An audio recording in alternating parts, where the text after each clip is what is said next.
Bismillahirrahmanirrahim. Euzu billahi mineşşeytanirracim. Bismillahirrahmanirrahim. Elhamdülillahi rabbil alamin. Vessalatu vesselamu ala eşrefil enbiya'i vel murselin. Habibina habibi abil qasim Muhammed ve ala alihi tayyibin tahirinel ma'suminel muntecebin. Xoş gördük sizləri. Əziz Əhl-i Beyt əleyhissalatu vesselam aşiqləri, qardaş və bacılarımız. Bugünkü dərsimizdə inşallah tez dərsi bəhsimizə keçək ki, vaxt itirməyək.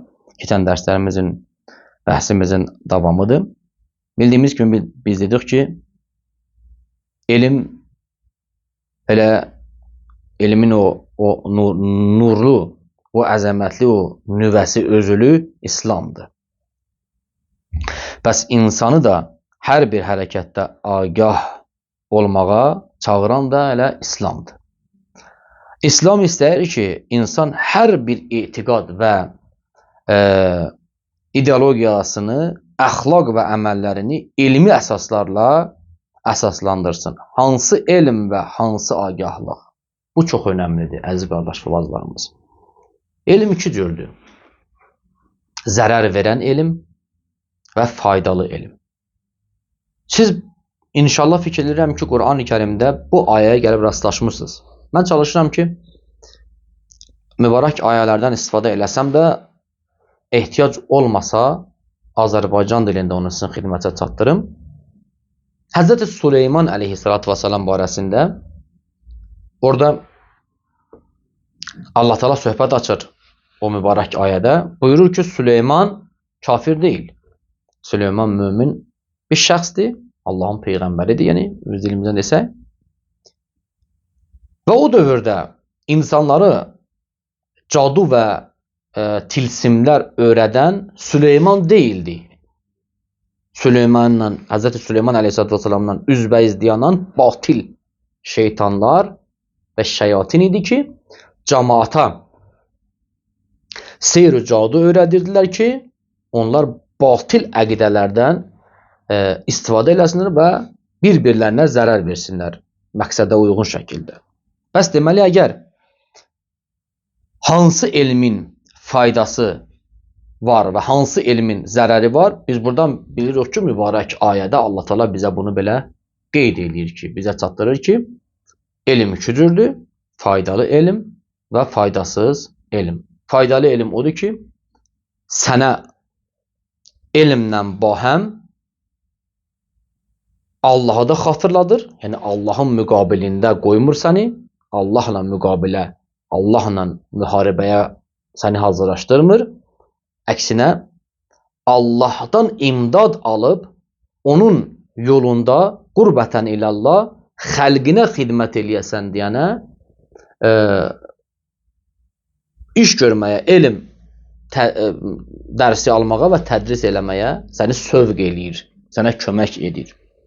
Buna görə də bu etiqad, bu ideologiya sağlam ideologiyadır və sağlam etiqaddır. Amma bundan qeyrisi isə sağlam deyil, zərər verici bir etiqad və ideologiyadır. Buna misal olaraq biz Bə'ləmi Bağuranı sizə misal vura bilərik. Həzrəti Musa əleyhissalatu vesselamın dövründə olan Bə'ləmi Bağura.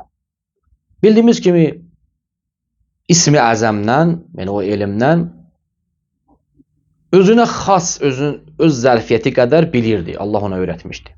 İş o yerə gəlib çıxdı ki, şeytanlar və şeytan cismində, insan cildində olan o şeytanlar və o fasiqlər Bə'ləmi Bağuranı ələ aldılar və ondan Hz. Musa əleyhissalatu vesselam barəsində nifrin, qarğış etməsini istədilər. Və onlar üçün, o əmin şəxs üçün də çoxlu miqdarda bunun müqabilində o dövrdə dəbdə olan pullar, vəsaitlər və qızıllar nəzərdə tutdular və onları çatdırdılar Bə'ləmi Bağuraya.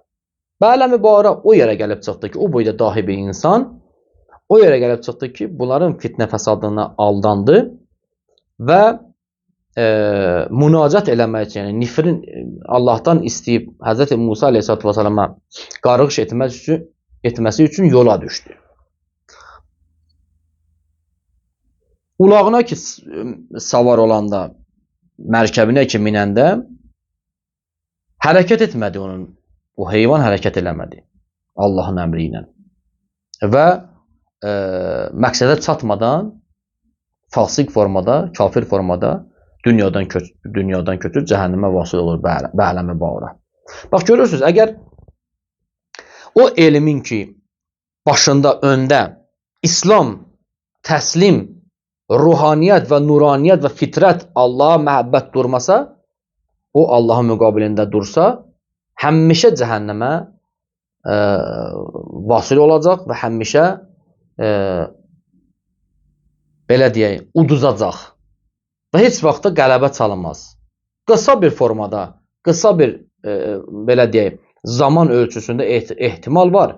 Məsələn, qalib gəlsin. Məsələn, Hz. İmam Hüseyin əleyhissalatu vesselamı şəhadətə çatdıran o məlunlar, bildiyiniz kimi, qısa müddət zahirən qalib gəldilər.